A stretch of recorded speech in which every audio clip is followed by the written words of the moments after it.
Assalamualaikum warahmatullahi wabarakatuh. Nama saya Cik Muhammad Firdaus bin Cik Harun, nombor matrik 262015 dari kumpulan B, dan nombor meja ialah 18 bagi subjek BER 3043 Kaedah Pendidikan. Hari ini saya akan membentangkan cadangan pendidikan saya yang bertajuk Penlibatan Pelajar SEHB dalam menjalankan perniagaan sebagai pendapatan sampingan. Mulakan dengan bab 1, pengenalan. Malaysia merupakan negara besar yang sedang membangun dan menuju ke arah status negara berpendapatan tinggi menjelang tahun 2024. Akan tetapi, terdapat beberapa isu dan situasi semasa yang tidak menentu disebabkan faktor seperti pandemik COVID-19 dan ketidaktentuan politik menyebabkan ekonomi negara berada dalam keadaan yang menggusarkan. Justeru keusahawanan atau perniagaan dalam kalangan pelajar universiti dilihat mampu menjadi salah satu jalan penyelesaian dalam mendepani cabaran yang mendatang. 1.2 Latar belakang kajian. Pelajar universiti atau mahasiswa juga turut berpeluang untuk menjalankan perniagaan sekiranya mereka mempunyai modal dan minat yang mendalam. Oleh itu, kajian ini terbahagi kepada dua aspek, iaitu aspek sosial dan juga aspek ekonomi. Bagi aspek sosial, iaitu merangkumi minat pelajar untuk menceburi bidang perniagaan dan online distance learning ataupun ODL yang dilaksanakan selepas penurunan wabak COVID-19 memberikan peluang kepada mahasiswa untuk menceburi bidang perniagaan. Bagi aspek ekonomi, mahasiswa menjalankan perniagaan ini untuk menjana pendapatan sampingan bagi menampung kos perbelanjaan di universiti yang semakin meningkat saban hari. 1.3 Penyataan masalah. Ketika negara dilanda wabak COVID-19, semua pihak terkesan dalam kos sara hidup termasuklah golongan mahasiswa atau pelajar universiti. Pinjaman PTTN yang diambil oleh kebanyakan pelajar IPT apabila melanjutkan pelajaran masih belum tentu mencukupi bagi menampung kos sara hidup. Mahasiswa bukan sahaja perlu menempuh cabaran dalam pengajian tetapi juga perlu menangani kos sara hidup yang tinggi dalam mengharungi keadaan ekonomi yang semakin mencabar pada hari ini. Dan oleh itu, menceburi bidang keusahawanan melalui perniagaan merupakan salah satu faktor yang mendorong pelajar untuk mengatasi masalah ini. 1.4 Persoalan kajian. Dalam kajian ini terdapat 3 persoalan utama, iaitu A. Apakah sumbangan perniagaan terhadap ekonomi pelajar? B. Apakah faktor yang mendorong pelajar menceburkan diri dalam menjalankan perniagaan? Dan C. Bagaimanakah pandemik COVID-19 memberi kesan kepada pelajar dan juga perniagaan? 1.5 Objektif kajian.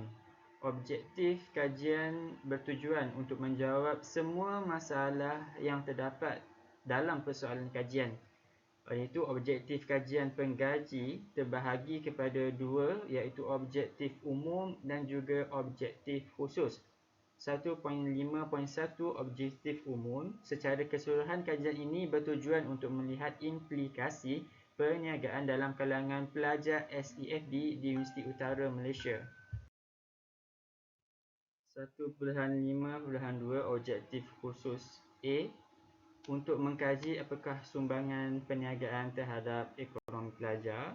B. Untuk mengenal pasti apakah faktor-faktor yang mendorong pelajar SEHB untuk terlibat dalam perniagaan. Dan C. Untuk mengkaji impak positif dan negatif perniagaan terhadap mahasiswa SEHB ketika pandemik COVID-19. 1.6 Kepentingan kajian. Yang pertama, kajian ini adalah untuk meningkatkan pendedahan mahasiswa terhadap sumbangan perniagaan sebagai alternatif bagi menjana pendapatan sampingan untuk menampung kos perbelanjaan harian dan meringankan bebanan ibu bapa. Melalui pendahan ini, pelajar tidak perlu lagi untuk ikat perut akibat kesempitan wang, sebaliknya boleh berusaha untuk menceburi perniagaan dan menjana pendapatan sampingan sendiri. Yang kedua, kepentingan kajian ini juga adalah untuk menerangkan kepada pihak yang berkepentingan mengenai faktor yang mendorong mahasiswa terlibat dalam perniagaan sebagai pilihan berbanding alternatif lain seperti kerja sambilan. Kepentingan kajian yang ketiga ialah kajian ini dapat menggalakkan mahasiswa mula melibatkan diri dalam perniagaan dan melahirkan usahawan pada masa akan datang. Hal ini kerana ramai usahawan yang pada mulanya hanya bermula secara kecil-kecilan sehinggalah berjaya menjadi ahli perniagaan serta mampu mengeluarkan barangan keluaran sendiri setelah tamat pengajian di peringkat universiti. Akhir sekali, kajian ini dapat memupuk minat keusahawanan ataupun perniagaan dalam kalangan pelajar IPT melalui perniagaan secara dalam talian ataupun secara tidak dalam talian. Bab 2. Sorotan karya. 2.2.1 Konsep kajian. Menurut Abu Bakar Hamid 2005, perniagaan merujuk kepada aktiviti yang mengagihkan komoditi ataupun perkhidmatan untuk mendapatkan keuntungan atau faedah. Oleh itu, pelajar universiti yang berniaga secara kecil-kecilan boleh tergolong dalam sektor perusahaan kecil dan sederhana PKS yang sangat penting dalam ekonomi negara. Pada hari ini, perniagaan boleh dijalankan dengan cara yang pelbagai, sama ada dengan memiliki kedai secara fizikal atau hanya dalam talian. 2.2.2 Kajian lepas. Terdapat 3 kajian yang dah diambil kira. Kita bermula dengan A. Sumbangan perniagaan kepada ekonomi pelajar. Menurut Suliati Asri 2020, perniagaan dalam kalangan pelajar sememangnya mampu membantu keadaan kewangan bagi menanggung kos kehidupan di pusat pengajian. Hasil pendapatan tersebut dapat meningkatkan ekonomi pelajar di IPT meskipun keuntungan diperoleh adalah kecil dan pelajar mampu memenuhi keperluan pembelajaran dengan menggunakan wang yang diperolehi melalui perniagaan seperti membeli buku. Kajian lepas yang berkaitan dengan B, faktor-faktor yang mendorong pelajar IPT terlibat dengan perniagaan. Kajian yang dilakukan oleh Muhammad Izzat Ahmad Farul Akmal et al. Melihatkan bahawa faktor kewangan merekodkan nilai skor min tertinggi. Kewangan yang kurang stabil sering dihadapi oleh pelajar dan ini perkara penting berkaitan dengan perbelanjaan seharian. Kajian juga yang telah dijalankan oleh Azilah Wati Adam dapati faktor dorongan seperti menyara keluarga, membuat kebajikan dan menawarkan perkhidmatan kepada masyarakat serta program pembangunan keusahawanan antara faktor yang dikenal pasti. Dan yang terakhir, kajian lepas yang berkaitan dengan implikasi daripada pandemik COVID-19 kepada pelajar dan perniagaan.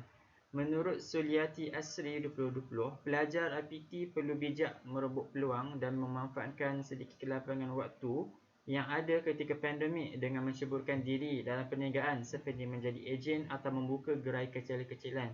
Pandemik COVID-19 juga memberikan kesan negatif seperti kekurangan pekerjaan. Dr. Ani Munira Markom 2020, pelajar meskipun mempunyai ijazah dan kemahiran yang jauh daripada perniagaan atau keusahawanan, bidang ini mampu menyelamatkan mereka untuk menampung ekonomi diri dan keluarga pada masa akan datang. 2.3 Perbezaan kajian penyelidik dengan kajian lepas. Pada kajian yang sekarang dilakukan, perbezaan kajian pengkaji berbanding dengan kajian lepas ialah kajian ini lebih berfokus kepada aspek sumbangan kepada ekonomi pelajar, faktor yang mendorong pelajar terlibat dengan perniagaan dan implikasi daripada pandemik COVID-19 kepada pelajar dan perniagaan di Universiti Utara Malaysia, khususnya kepada pelajar SCHB. manakala kajian lepas fokus kepada penlibatan pelajar dalam perniagaan secara umum dan tanpa mengira faktor pandemik COVID-19. Bab 3. Metodologi kajian. 3.2.1 Hipotesis kajian. Hipotesis adalah andaian yang dibuat oleh pengkaji tentang hasil kajian berdasarkan objektif kajian. Hipotesis juga menyatakan hubungan secara langsung berdasarkan pemboleh ubah yang diwujudkan, iaitu dua atau lebih pemboleh ubah dalam sesuatu kajian. Berdasarkan kajian yang dijalankan, hipotesis null H null dan hipotesis alternatif HA telah dibentuk. 3.2.2 Teknik kajian. A. Sumber data. Data prima. Bagi menjalankan kajian ini, pengkaji menggunakan penyelidikan secara kualitatif melalui penggunaan borang soal selidik dan pemerhatian pengkaji bagi memperoleh maklumat dan data. Dan sumber data yang kedua ialah data sekunder. Pengkaji telah menggunakan data sekunder seperti buku, akhbar, internet, jurnal, kajian tesis lepas dan terbitan lain seperti blog. Teknik kajian B. Bentuk soal selidik. Terdapat dua bentuk soal selidik, iaitu terbuka dan tertutup, dan soal selidik juga terbahagi kepada tiga bahagian, iaitu bahagian A, B dan bahagian C. Dan juga pengkaji telah menggunakan kaedah temu bual secara dalam kalian juga digunakan bagi mendapatkan data prima bersama beberapa responden yang terpilih. Dan C ialah kaedah pengumpulan maklumat dan data. Dalam kajian ini, pengkaji menggunakan kaedah tinjauan. Teknik kajian yang terakhir ialah kaedah analisis data. Statistik deskriptif. Pengkaji menggunakan analisis statistik deskriptif untuk melihat peratusan responden yang menjalankan perniagaan. 3.2.3 Instrumen kajian.